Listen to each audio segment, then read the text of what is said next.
Halo,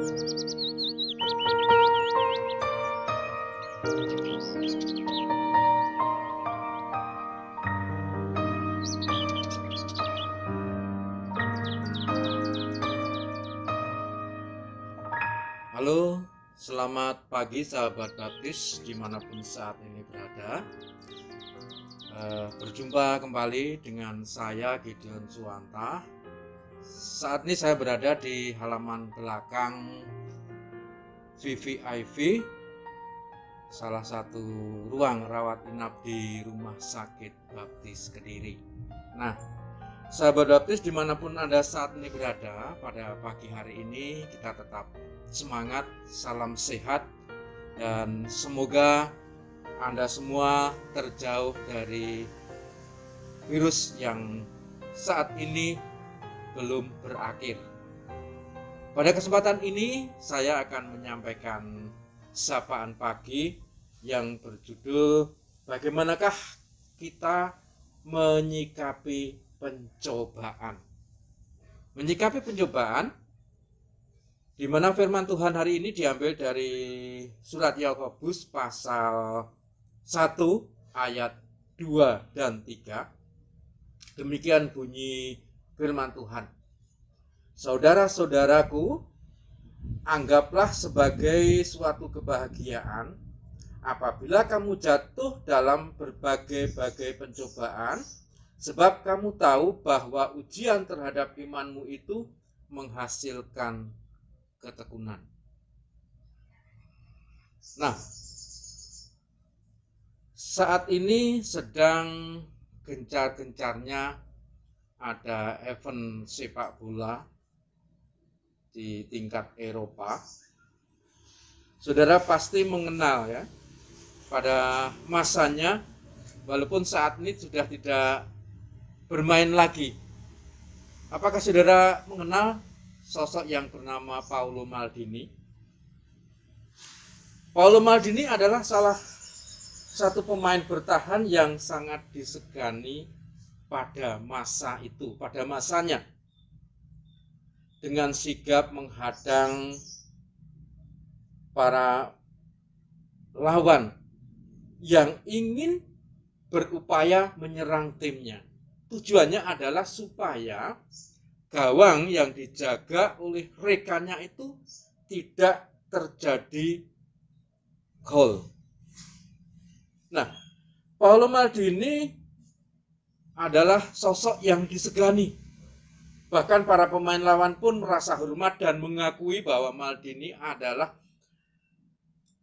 pemain bertahan yang paling sukar untuk dilewati. Jadi rasa hormat pada sosok Paolo Maldini. Dan juga sebaliknya, bagi Maldini sendiri tidak merasa sombong bahwa dia dianggap sebagai seorang pemain yang disegani dan ditakuti oleh lawan. Justru gempuran-gempuran yang dia hadapi itu memicu kemampuannya untuk terus meningkat dan membuatnya menjadi pemain yang sangat luar biasa. Nah, sahabat baptis dimanapun saat ini berada, dari perumpamaan tadi, kita sebagai orang yang percaya kepada Yesus, seperti dalam firman Tuhan tadi, saudara-saudaraku, anggaplah sebagai suatu kebahagiaan apabila kamu jatuh ke dalam berbagai-bagai pencobaan. Mengapa orang benar itu menderita? Benarkah orang yang selalu benar itu selalu menderita? Nah, Yakobus di sini tidak memberikan jawaban untuk pertanyaan itu. Ia hanya menegaskan fakta bahwa orang yang sudah percaya memang sedang menderita sebagai sesuatu yang bisa membuat dirinya itu kuat. Di dalam menyikapi pencobaan, dikatakan dalam firman Tuhan di sini adalah penderitaan adalah sebagai suatu kebahagiaan. Artinya bukan berarti kita menderita itu sesuatu yang harus kita alami, dan itu suatu kebahagiaan dan mesti kita alami. Tidak seperti itu. Bahkan Tuhan sendiri mengizinkan sebuah penderitaan atau pencobaan yang terjadi dalam kehidupan kita.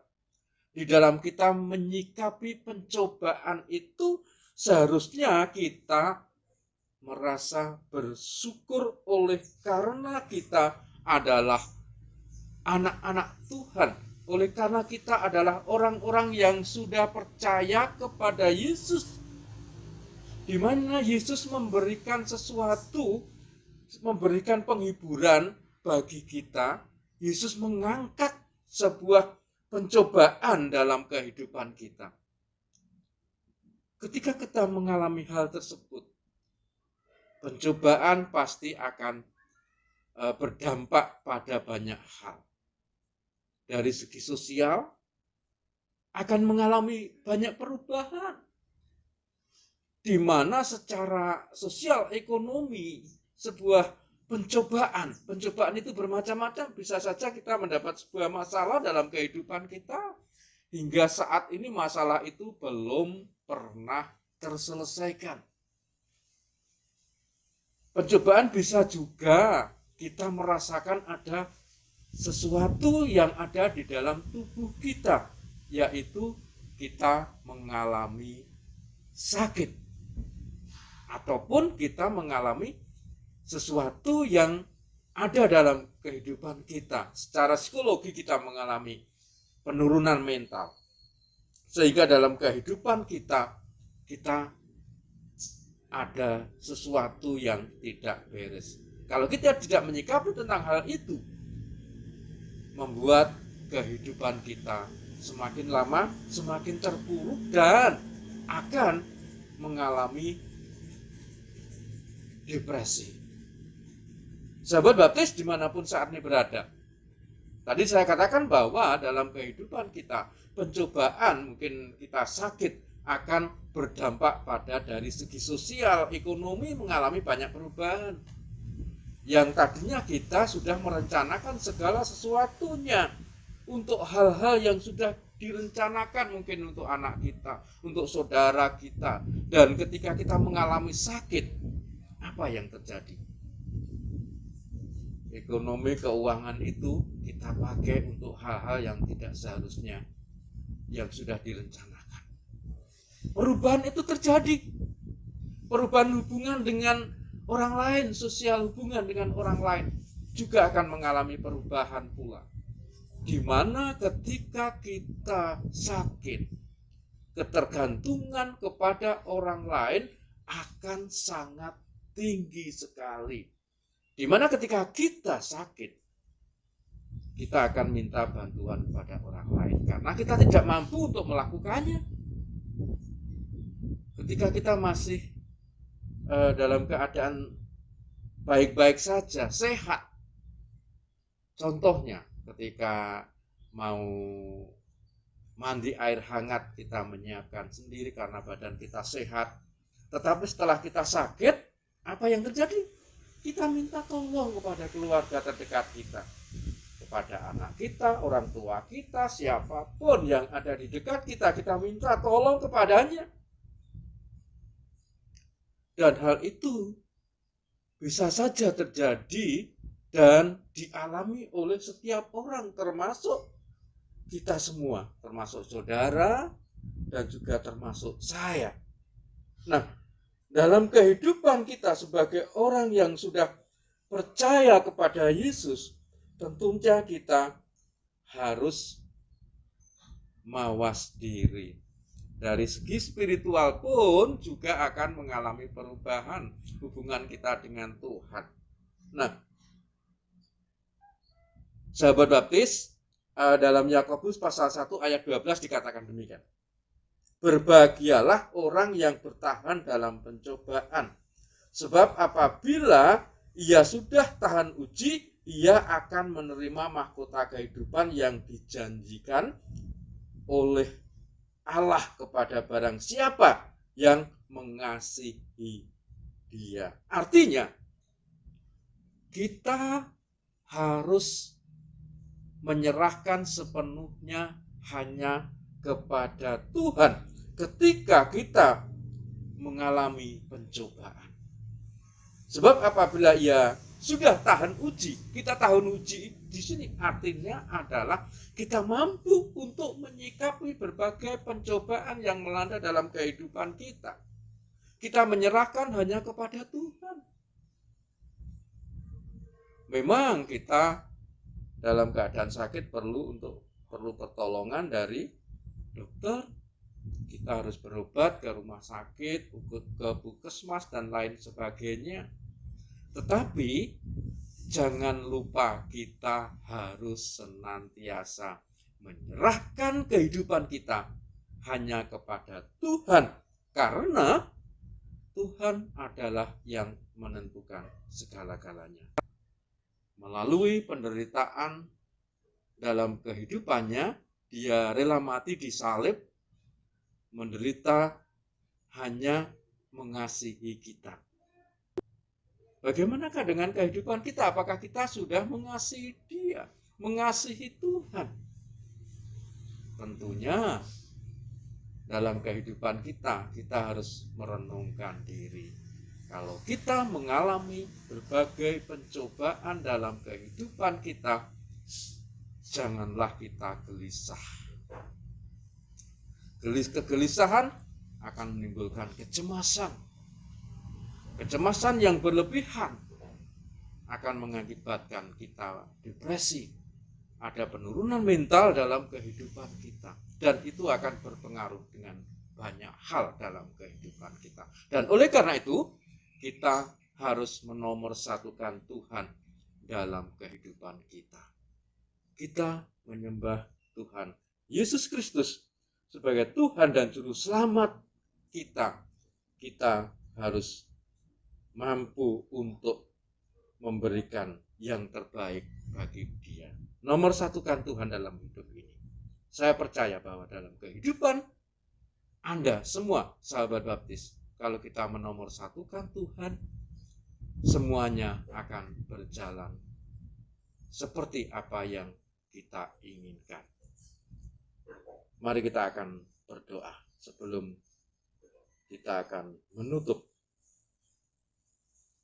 Allah kami yang di surga, terima kasih Tuhan pada saat ini Engkau sudah memberikan kesempatan buat kami, di mana kami boleh menyampaikan sapaan pagi melalui media ini. Kiranya Bapa, Engkau memberikan yang terbaik bagi anak-anak-Mu yang mengalami banyak pencobaan hingga saat ini belum terselesaikan pencobaan itu.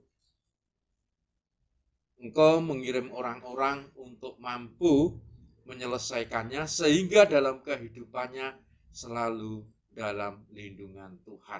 Kami hanya menyerahkan dalam tangan kuasa-Mu, yaitu Tuhan kami Yesus Kristus sebagai Tuhan dan Juru Selamat kami yang hidup. Terima kasih Bapa. Amin. Sahabat baptis dimanapun saat ini berada, salam sehat. Ya, tetap jaga kesehatan, tetap laksanakan protokol kesehatan. Paling tidak kita harus disiplin melaksanakan protokol kesehatan tersebut. 5M. M yang pertama, memakai masker. Seperti masker yang sudah dianjurkan adalah masker kesehatan. Ya, M yang kedua adalah kita mencuci tangan dengan air bersih dan sabun. Jikalau jauh dari air dan sabun, bisa memakai hand sanitizer. Yang ketiga adalah kita menjaga jarak aman antara satu dengan yang lain. Paling tidak 1 meter dari teman yang satunya. Yang keempat, kita jauhi kerumunan. Menjauhi kerumunan. Jangan berkerumun. Lalu M yang kelima, mengurangi mobilitas.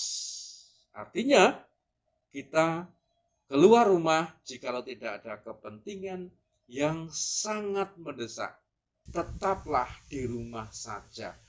Dan apabila keluar rumah, jikalau ada acara yang memang tidak bisa kita tinggalkan.